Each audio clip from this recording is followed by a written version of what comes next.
আমন্ত্রণ দেশ জনপদ লাইভে, সঙ্গে আছে আমি জেসিকা বেদিন। 2 দফা দাবিতে সিলেট সুনামগঞ্জ মহাসড়ক অবরোধ করে বিক্ষোভ করছেন সুনামগঞ্জ মেডিকেল কলেজের শিক্ষার্থীরা। বিস্তারিত জানাতে সরাসরি যুক্ত হচ্ছেন আমাদের সহকর্মী শাহবাজউদ্দিন মান্না।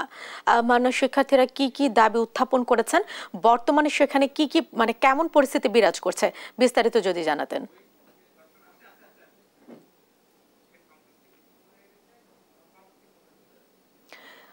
দর্শক, এই মুহূর্তে সংযোগটি বিচ্ছিন্ন হয়ে গেছে। আমরা পরবর্তীতে আবারও আপনাদের কাছে ফিরব একই সংবাদ নিয়ে।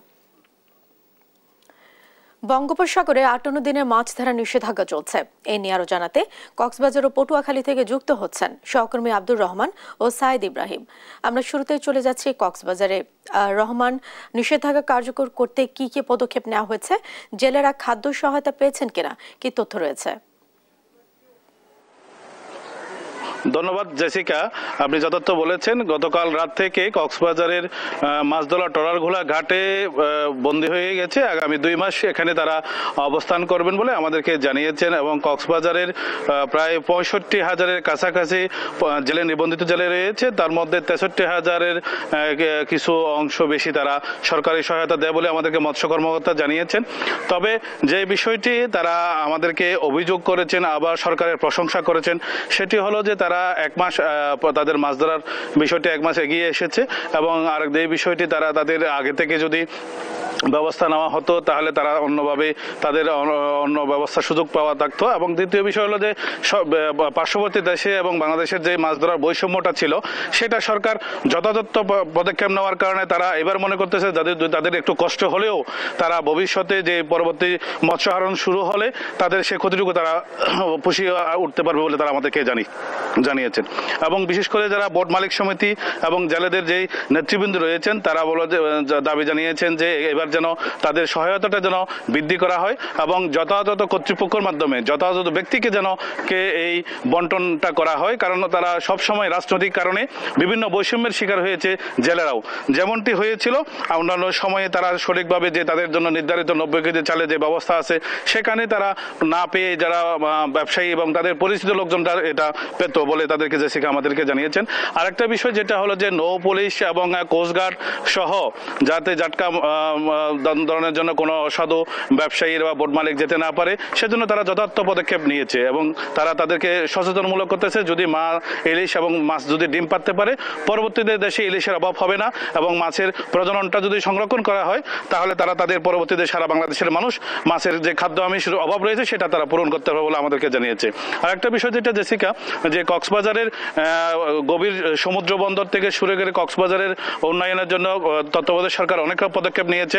আগামীকাল মৎস্য উপদেষ্টা কক্সবাজারে আসবেন এবং উনি কক্সবাজারের একটি মৎস্য অবতরণ কেন্দ্র জাইকার অর্থায়নে উদ্বোধন করবেন বলে আমাদেরকে জানিয়েছেন এবং আজকে মৎস্য সচিব কক্সবাজারে অবস্থান করছেন।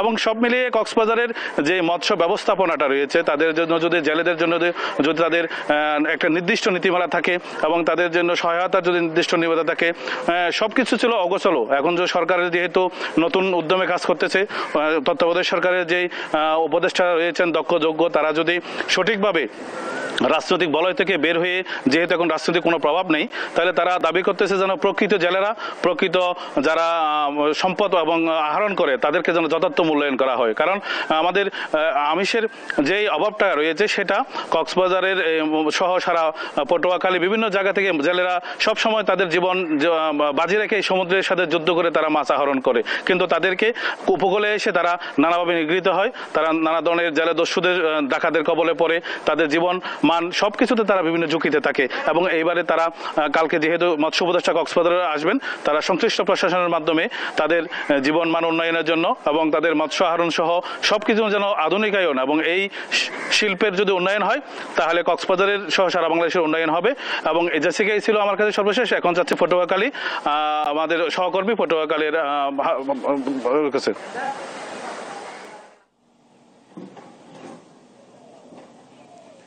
ধন্যবাদ।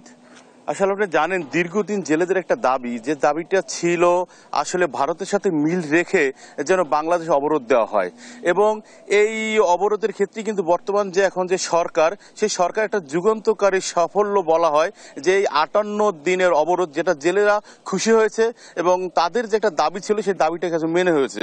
আমি যদি একটু দেখাই তাহলে দেখবেন যে আসলে এখন কিন্তু আসলে এই নদীতে কিন্তু কোনো আপনার এই সাগরে যে জেলেরা যারা মাছ ধরে তারা কিন্তু এখন পর্যন্ত কেউ মাছ ধরেনি এবং কোথাও কোনই হয়নি। আপনাকে আমি একটু জানিয়ে রাখি, গ্রীষ্মের এই সময়টিতে কিন্তু সামুদ্রিক মাছ, বিশেষ করে ইলিশের প্রধান প্রজনন কাল।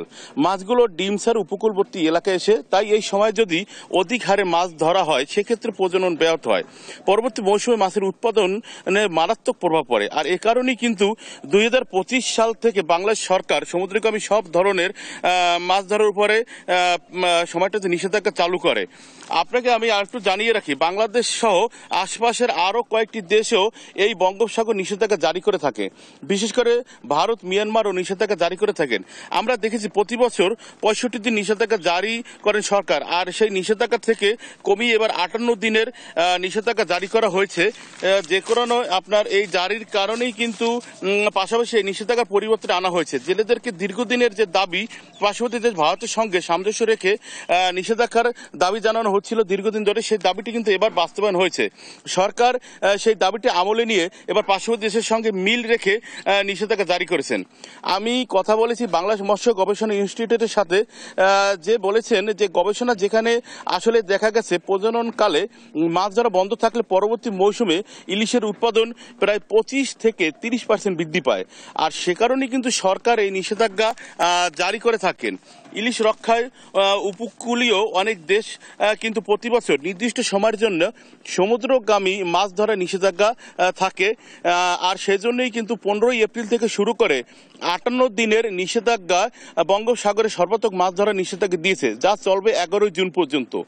অন্যদিকে প্রতিবেশী দেশ ভারতও 15 এপ্রিল থেকে 14 জুন পর্যন্ত তাদের সমুদ্র সীমানায় মাছ ধরার নিষেধাজ্ঞা দিয়েছে।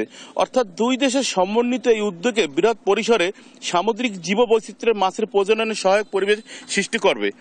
আমরা এর আগে দেখেছি বিগত বছরগুলোতে বাংলাদেশ যখন আপনার এই যে ভারতীয় জেলেরা বাংলাদেশ জলসীমায় প্রবেশ করে নির্বিঘ্নে মাছ শিকার করত, অর্থাৎ বাংলাদেশে যখন নিষেধাজ্ঞা চলতো সেই নিষেধাজ্ঞা শুরুর 39তম দিন আগেই ভারতের সমুদ্র সীমানায় নিষেধাজ্ঞা শেষ হয়ে যেত। আর এই 39 দিন কিন্তু ভারতের জেলেরা বাংলাদেশ জলসীমায় প্রবেশ করে মাছ শিকার করত, যাতে করে বাংলাদেশ নিষেধাজ্ঞার যে ফল, সেই সুফল কিন্তু বাংলাদেশ জেলেরা পেত না। বাংলাদেশের জেলারা এই নিষেধাজ্ঞার সময়টাতে না খেয়ে কষ্ট করে দিন পার করলেও ভারতের জেলারা কিন্তু ঠিকই মাছ শিকার করে নিয়ে গেছে, এমন অভিযোগ ছিল দীর্ঘদিনের। আর সেই অভিযোগের ক্ষেত্রেই কিন্তু আজকে থেকেই কিন্তু এই 58 দিনের অবরোধ বা নিষেধাজ্ঞা দিয়েছে সরকার। এতে জেলে থেকে শুরু করে এই ইলিশ মাছ ব্যবসায়ী যারা আছে সবাই কিন্তু খুশি এবং সবাই আনন্দ প্রকাশ করতেছে, এবং তারা বলতেছে এটা এই সরকার একটি যুগান্তকারী সাফল্য। এই ছিল পটুয়াখালী থেকে নিষেধাজ্ঞা নিয়ে আমার কাছে সর্বশেষ তথ্য। আমরা ফিরে যাব স্টুডিওতে জেসিকার কাছে। আপনাদের ধন্যবাদ। দর্শক, 58 দিনের মাছ ধরা নিষেধাজ্ঞার বিষয়ে জানাচ্ছিলেন আমাদের সহকর্মীরা। গাজায় হামলা ও গণহত্যার প্রতিবাদে এবং নির্যাতিতদের প্রতি সংহতি জানিয়ে রংপুরে সকাল 10টা থেকে 1টা পর্যন্ত দোকানপাট বন্ধ রাখছেন ব্যবসায়ীরা। বিস্তারিত জানাতে সরাসরি যুক্ত হচ্ছেন আমাদের সহকর্মী রফিকুল ইসলাম। আর রফিকুল, গাজায় নিরীহ মুসলিমদের প্রতি সংহতি জানিয়ে সাধারণ মানুষ কি বলছেন?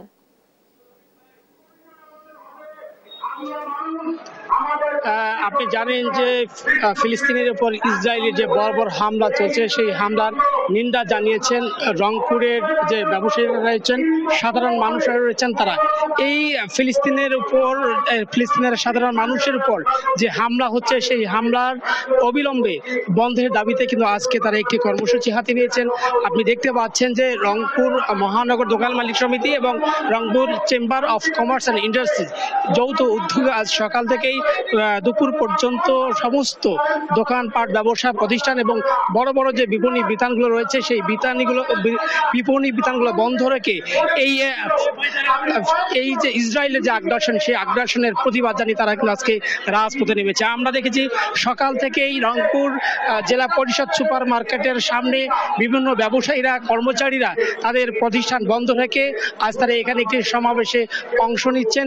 সকাল থেকে তারা বিভিন্ন প্লাকার্ড, ফেস্টুন এবং ফিলিস্তিনি যে পতাকা, সেই পতাকা হাতে নিয়ে তারা কিন্তু এই সমাবেশে অংশ নিচ্ছেন। আমরা দেখতে পাচ্ছি যে বিভিন্ন ব্যবসা প্রতিষ্ঠানের মালিক কর্মচারীরা তারা এখানে এসেছেন।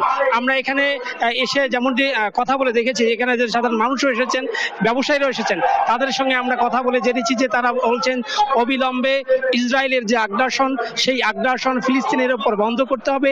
একই সঙ্গে জাতিসংঘের প্রতি তারা আহ্বান জানিয়েছেন যেন এই আগ্রাসন তারা বন্ধ করে এবং বন্ধ করার জন্য যে তাদের পদক্ষেপ নেওয়া, সেই পদক্ষেপ নিয়ে তারা জানিয়েছেন।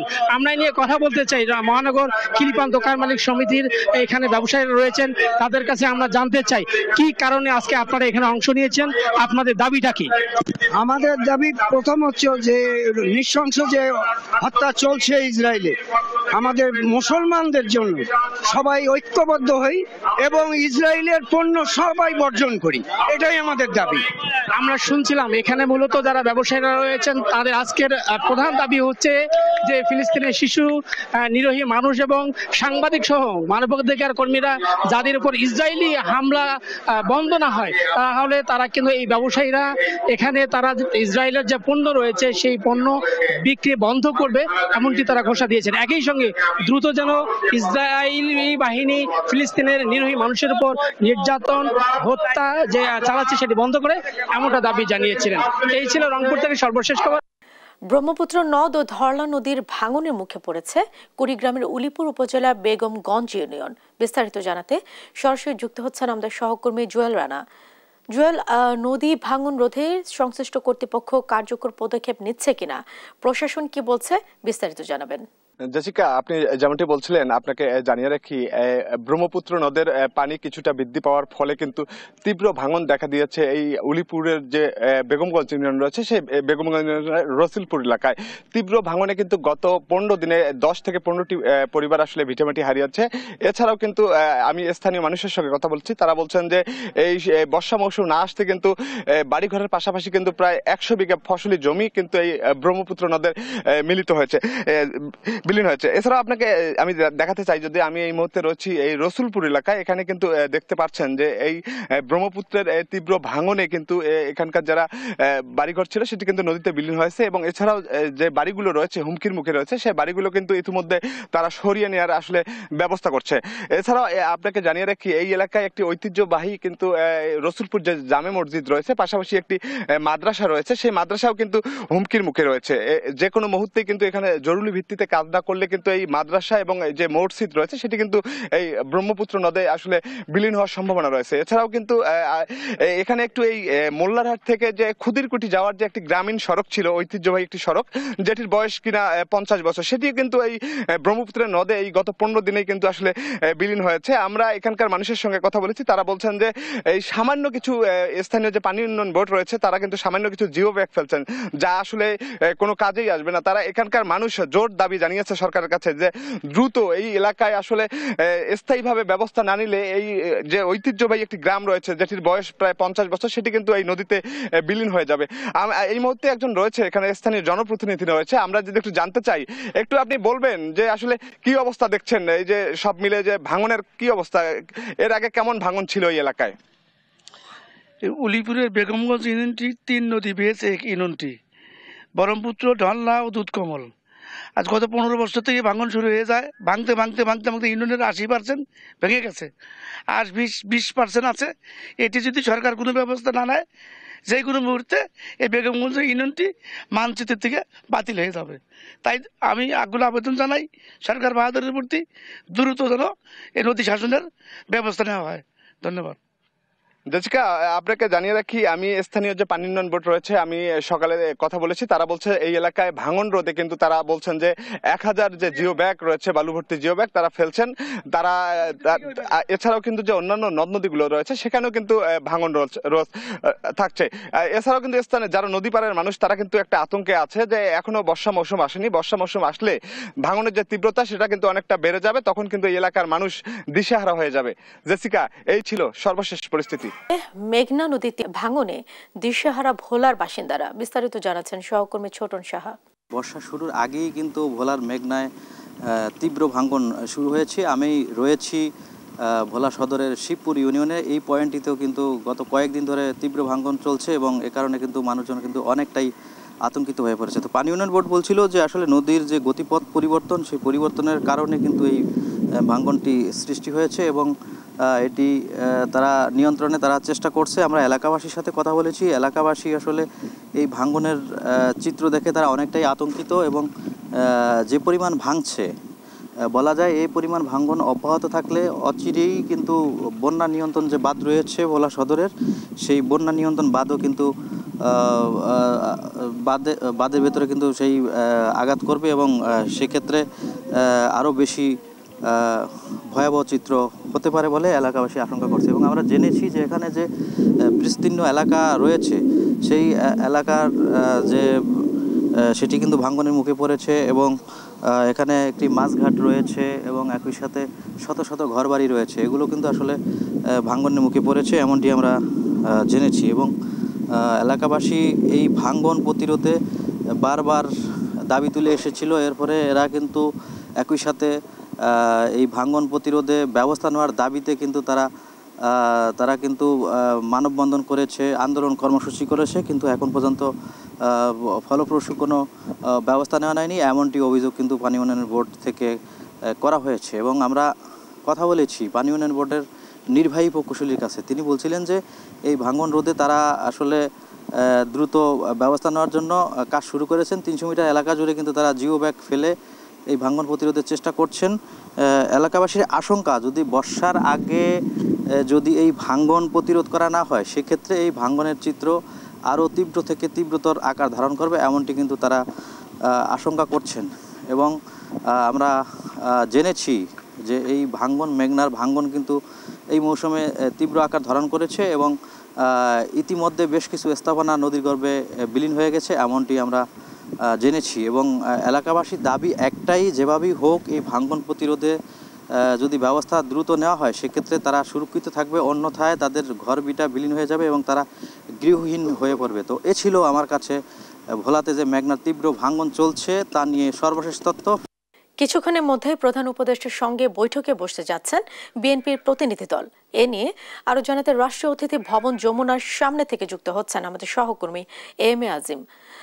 আজিম, বিএনপি নেতারা যমুনায় পৌঁছেছে কিনা, কি তথ্য রয়েছে আপনার কাছে, বিস্তারিত জানাবেন।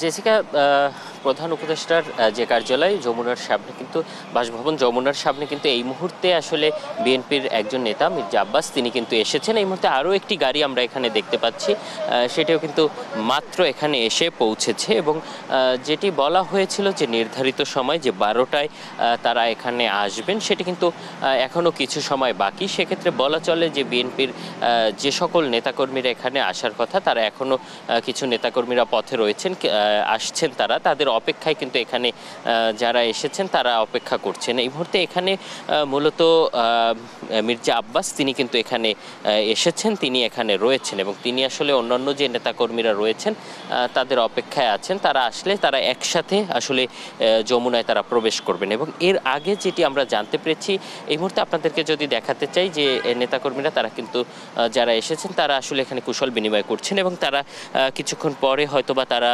ভিতরে প্রবেশ করবেন এবং এখানে আমরা দেখছি যে তারা অপেক্ষায় রয়েছেন। এবং আমরা আজকে যতদূর যতটুকু জানতে পেরেছি যে তাদের যে বৈঠক হবে সে বৈঠকের মধ্য দিয়ে আসলে নির্বাচনের যে একটি রোড ম্যাপ সেটির আসলে সুনির্ধারিত একটি রোড ম্যাপ তারা আসলে দাবি করবেন এবং সেই রোড ম্যাপটি যাতে ডিসেম্বরের মধ্যে নির্বাচন অনুষ্ঠিত করতে পারে সেটি আসলে তাদের সে দাবিটি থাকবে এবং তারা যেটি বলেছেন যে নির্বাচন কমিশনের সাথেই এর আগে বিএনপির একটি বৈঠক হয়েছিল এবং সেখান থেকে তারা যতদূর জানতে পেরেছেন যে নির্বাচন কমিশন কিন্তু জুনের মধ্যে তাদের যে কার্যক্রমগুলো সেগুলো তারা সম্পূর্ণরূপে প্রস্তুত করতে পারবেন এবং সেক্ষেত্রে তারা বলছেন যেহেতু নির্বাচন কমিশন প্রস্তুত রয়েছে নির্বাচনের জন্য সেক্ষেত্রে যাতে নির্বাচনটি যথাসময়ে যে ডিসেম্বরে যে নির্বাচন হওয়ার কথা সেটি যাতে সম্পন্ন হয় এবং সেটি সম্পন্ন করতে যে ধরনের প্রস্তাবনা বা যে ধরনের কথা সেটি কিন্তু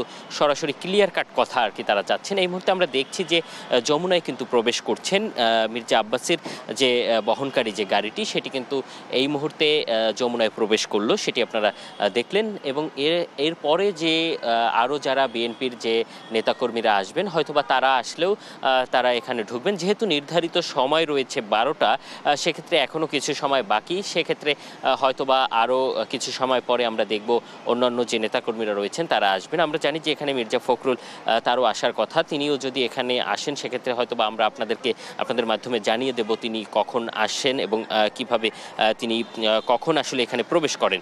এর বাইরে বিএনপি নেতারা যে একটি শঙ্কার কথা জানিয়েছেন যে যেহেতু ডিসেম্বরের মধ্যে নির্বাচন অনুষ্ঠিত হওয়ার কথা ছিল এবং সেই রকম একটি কথা তাদেরকে দেওয়া হয়েছিল এবং সেই জায়গা থেকে এই মুহূর্তে তারা দেখছেন যে আসলে নানা ধরনের যে অবস্থা সেই অবস্থায় তারা একটি শঙ্কা প্রকাশ করছেন যে নির্বাচন হয়তো বা ডিসেম্বরে হওয়ার কথা থাকলেও সেটি আরও পিছিয়ে যাওয়ার একটি সম্ভাবনা রয়েছে এবং সেটি যাতে পিছিয়ে না যায় এবং সেটি যাতে নির্ধারিত সময়ে হয় এবং সেটি আসলেই কি কারণে বা কিভাবে আসলে সম্পন্ন করবেন সেই জায়গাটি থেকে আসলে প্রধান উপদেষ্টার যে বক্তব্য সেই বক্তব্যটি তারা সুস্পষ্টভাবে তারা আসলে এখান থেকে নিতে চাচ্ছেন এবং সেই বক্তব্য নেয়ার ব্যাপারে তারা সুস্পষ্ট কথা আসলে বলতে চাচ্ছেন। এবং আমরা এখানে যিনি এসেছিলেন মির্জা আব্বাস তার সাথে আমরা কথা বলার চেষ্টা করেছিলাম, তিনি আমাদেরকে যেটি জানিয়েছেন যে আসলে বৈঠক শেষ হওয়ার পরে তারা আসলে আনুষ্ঠানিকভাবে এখানে ব্রিফ করে আসলে আমাদেরকে জানাবেন যে আসলে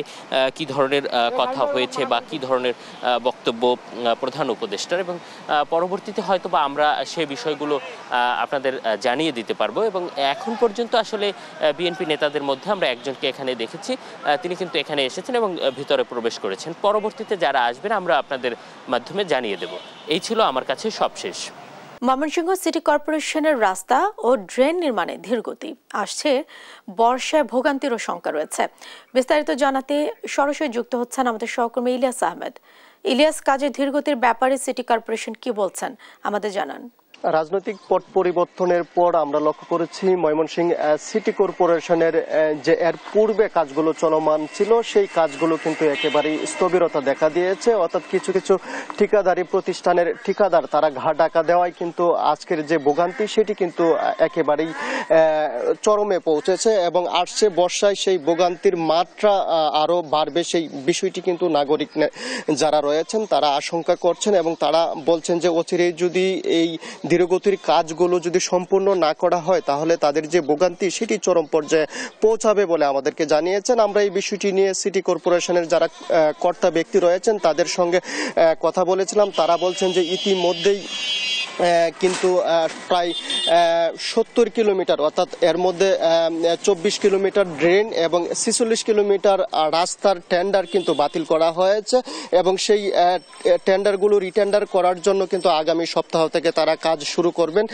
সেই বিষয়টি কিন্তু সিটি কর্পোরেশন থেকে আমাদেরকে বলা হয়েছে। অর্থাৎ এই পর্যন্ত কিন্তু 140 কোটি টাকার কাজ বাতিল করা হয়েছে ঠিকাদারের গা ডাকা এবং রাজনৈতিক পট পরিবর্তনের কারণে সেই কাজগুলো বাতিল করা হয়েছে এবং যে কাজগুলো অসম্পূর্ণ রয়েছে সেই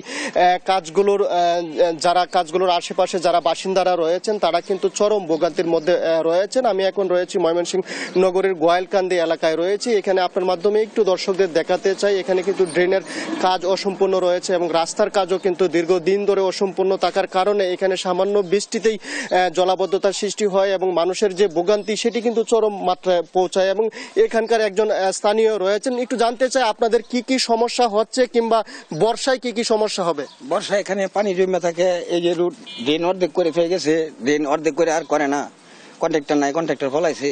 তারপরে এই দিন থেকে রুটটা এই গোয়ালকান্দি মোড় পর্যন্ত প্রায় হাফ কিলোর মতো জায়গায় এখন পর্যন্ত পাকা করে নাই। এনে বৃষ্টি হলে পেক কাদা জমে, ফুলাফান আসা যাওয়া করতে পারে না, আমগর খুব সমস্যা আসা যাওয়ার। যদি এইটুকু রুট পাকা করে দিত তাহলে আর কি রুট আমগর মোটামুটি ভাবে কমপ্লিট হতো। ড্রেন দেয়া সবচেয়ে বড় হলো ড্রেন দেয়া, ড্রেনে পানি জমে উপরে ফিক্কে উঠে, ফিক্কে রুটে উঠতে জায়গা, ড্রেনে যাওয়ার মতো জায়গা নাই, পানি যাওয়ার মতো রাস্তা নাই। ওই দেখেন কোনো রাস্তা নাই, যার ফলে ড্রেনে পানি জমে উঠবে। হয় সিলাপ দিয়ে দেখ, তাহলে পানি যাওয়ার মতো একটা ব্যবস্থা করে দেখ যাতে পানি না আটকে। সিলাপ দিয়ে বাসা কি করেছে সে এনে মাটি দিয়ে ভরট করে দিলে চলে, কিংবা সিলাপ দিয়ে ভরে দিলেও চলে, চলতে পারবো। এখন তো দৌড় পড়ে পোলা পানা সে অ্যাক্সিডেন্ট হয়ে যেতে পারে ড্রেনে পড়লে। এইটাই আর কি, আর কি কমন রাস্তাঘাটটা ঠিক হলে যে খালটা খুঁজ দেওয়া অর্ধেক ময়লা টয়লা সহজ হয়ে গেছে। স্থানীয় বাসিন্দা বলছিলেন যে অসম্পূর্ণ কাজ কিন্তু এখানকার যারা নাগরিক রয়েছে তাদের কিন্তু দুর্ভোগের অনেকটাই কারণ হয়ে দাঁড়িয়েছে, এবং আসছে বর্ষার পূর্বে যদি এই রাস্তা এবং ড্রেন মেরামত কাজ সম্পূর্ণ না করা হয় তাহলে তাদের যে ভোগান্তি সেটি কিন্তু আরো চরম পর্যায়ে পৌঁছাবে, সেই বিষয়টি বলছিলেন। আমরা এই বিষয়টি নিয়ে সিটি কর্পোরেশনের প্রশাসক এবং বিভাগীয় কমিশনারের সঙ্গে কথা বলেছিলাম। তিনি বলছেন যে জনগুরুত্বপূর্ণ যে রাস্তাগুলো রয়েছে সেটি কিন্তু বর্ষার আগেই মেরামতের চেষ্টা তারা করবেন, এবং সেই উদ্যোগটি কিন্তু তারা নিয়েছেন। এই ছিল আমার কাছে ময়মনসিংহ সিটি কর্পোরেশনের যে অসম্পূর্ণ কাজের কারণে নাগরিক দুর্ভোগ বাড়ছে কিংবা আসছে বর্ষায় বাড়বে আরো, তা নিয়ে সর্বশেষ তথ্য। ইলিয়াস, আপনাকে ধন্যবাদ। নোয়াখালীতে সড়ক দুর্ঘটনায় 2 জন নিহত হয়েছেন। বুধবার ভোর 4টায় জেলার বেগমগঞ্জে এই দুর্ঘটনাটি ঘটে। বিস্তারিত জানাতে সরাসরি যুক্ত হচ্ছেন সহকর্মী মাওলা সুজন। মাওলা, মরদেহ ঘটনাস্থল থেকে উদ্ধার করা হয়েছে কিনা, প্রশাসন বা কোনো আইন শৃঙ্খলা বাহিনীর সাথে আপনার কথা হয়েছে কিনা, কি বলছেন তারা? জেসিকা বলছিলেন যে নোয়াখালীতে সড়ক দুর্ঘটনার কথা। তো শুরুতে আপনাকে জানিয়ে রাখতে চাই যে নোয়াখালীতে বেগমগঞ্জ উপজেলার নাজিরপুর এলাকায় গতকাল আজ ভোর রাত 4টার দিকে একটি ভয়াবহ সংঘর্ষের ঘটনা ঘটে সড়কে। এটি যে দাঁড়িয়ে থাকা একটি বালুবাহী ট্রাককে পিছন থেকে আরেকটি বালুবাহী ট্রাক ধাক্কা দিলে এই দুর্ঘটনার ঘটনা ঘটে। তো এতে আসলে 2 জন নিহত হয়েছে বলে এখন পর্যন্ত আমরা জেনেছি, এবং 1 জন আহত হয়েছে। তো আপনি নিশ্চয়ই দেখতে পাচ্ছেন যে উদ্ধার কার্যক্রম চালাচ্ছে উদ্ধার কর্মীরা। সড়কে পড়ে থাকা ট্রাকটিকে তারা বিভিন্ন ভাবে যে উদ্ধার করার তৎপরতা আপনি নিশ্চয়ই দেখতে পাচ্ছেন। আসলে দুর্ঘটনার পরপরে সড়ক একেবারে অবরুদ্ধ হয়ে যাওয়া, সড়ক যে ভীষণ যানজটের সৃষ্টি হয়। তো পুলিশ প্রশাসন আসলে তড়িৎ গতিতে যে রাস্তাকে যান চলাচল উপযুক্ত করার জন্য তারা যথেষ্ট পরিমাণে তারা কাজ করছে। তো তার একটি অংশ হিসেবে আপনি দেখতে পাচ্ছেন যে সড়কে পড়ে থাকা ট্রাকটিকে তারা যে রেখা রয়েছে সেটির মাধ্যমে তারা যে উদ্ধার করে রাস্তাকে যান চলাচল উপযোগী করার জন্য তারা চেষ্টা চালিয়ে যাচ্ছেন। তো আমি এখন এই বিষয়ে কথা বলার জন্য চেষ্টা করব যে সড়কের দায়িত্বরত একজন পুলিশ কর্মকর্তার সাথে। আমি তার কাছে জানতে চাইবো যে সড়কে যে আপনাদের কাছে কি তথ্য রয়েছে সর্বশেষ, যে কখন এবং কিভাবে দুর্ঘটনা ঘটেছে এবং এ পর্যন্ত আপনারা কি কি পদক্ষেপ নিয়েছেন? ঘটনাটা ঘটেছে ভোর 4 ঘটিকার সময়। আমি যে রাত্রিকালীন ডিউটি করার সময় যখন টহলে ছিলাম, হঠাৎ করে দেখি যে এখানে কিছু লোকজন এবং গাড়ি একটা নিচে পড়ে গেছে, আর একটা গাড়িতে একটা লোক আটকা পড়ে আছে, বাট পুরো শরীর রক্তাক্ত। আর একটা লোকের রক্তাক্ত অবস্থায় স্থানীয় কিছু লোকজন ছিল, ওনারে বের করে একটা সাইডে রাখছে, এবং আমি সাথে সাথে তাদের মেডিকেলে পাঠানোর ব্যবস্থা করি। এবং এটার পদক্ষেপ নেওয়ার জন্য আমি ফায়ার সার্ভিসকে খবর দিই, যেহেতু আমরা বের করতে পারতেছিলাম না, লোহার মধ্যে আটকে ছিল। ফায়ার সার্ভিস এসে লোহা কেটে বের করে আমি তাৎক্ষণিক হাসপাতালে প্রেরণ করি এবং কর্তব্যরত ডাক্তার তাদের মৃত ঘোষণা করেন। এর পরবর্তীতে আমার ওসি স্যারকে আমি অবহিত করি বিষয়টা, সমস্ত ঘটনা অবহিত করে আমি তাদের মেডিকেল সার্টিফিকেট সংগ্রহ করি এবং আইনগত পদক্ষেপের জন্য গাড়িটি আমি জব্দ করি, আমার নিজ হেফাজতে দিই, এবং তাদের লাশগুলো পোস্টমর্টমের জন্য আমি মর্গে প্রেরণ করেছি। কি কি আইনগত পদক্ষেপ নেওয়া হয়েছে তাদের জন্য? এখানে যে লোকটা মারা গেছে একটা হেল্পার হিসেবে ছিল, ওনার নাম হলো সজীব, তার বাবা এখানে এজাহার দায়ের করেছে। হ্যাঁ, এজাহার দায়ের করেছে বেগমগঞ্জ থানায়, এটা মামলা হবে এবং এই পর্যন্ত প্রক্রিয়াধীন। এই পর্যন্ত কতজনের নিহতের খবর রয়েছে? 2 জন। সজীব আর একজন সাকিব।